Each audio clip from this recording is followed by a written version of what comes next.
You can count on it.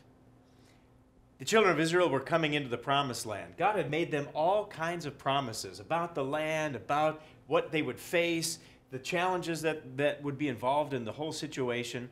And yet he promised them over and over and over again that he would never leave them, he'd never forsake them, that he would follow through in all those things he said that he would do.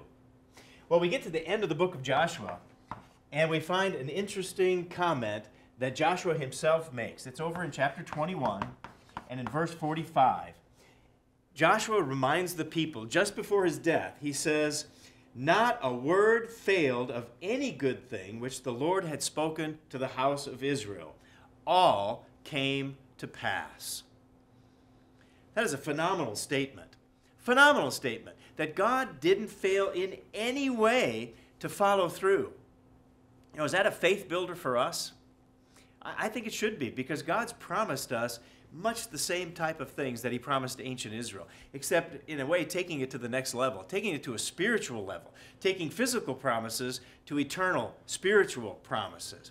And you know, we can say exactly the same thing. God is not going to fail on one single word of the things he's promised. Now, with that in mind, it also pushes us then to think, well, what is my reaction to that? What should I do because of those promises? And just a couple of passages later in Joshua, I think we're given insight into what our reaction should be to this faithful God that we have. Down in chapter 22 and in verse 5, here we see very clearly what our reaction needs to be. Because God is faithful, what do you think that means for us? Well, we need to be faithful too. We need to be faithful to him. So it says, but take careful heed to do the commandment and the law which Moses, the servant of the Lord, commanded you, to love the Lord your God, to walk in all his ways, and to keep his commandments. And then he says something interesting. Hold fast to him.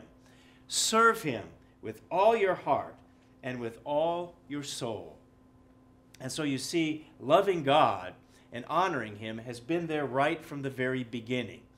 And so we know we can count on God. Can God count on us? Let's do everything we can to show our faithfulness to God, because he is always faithful. That's BT Daily. We'll see you next time.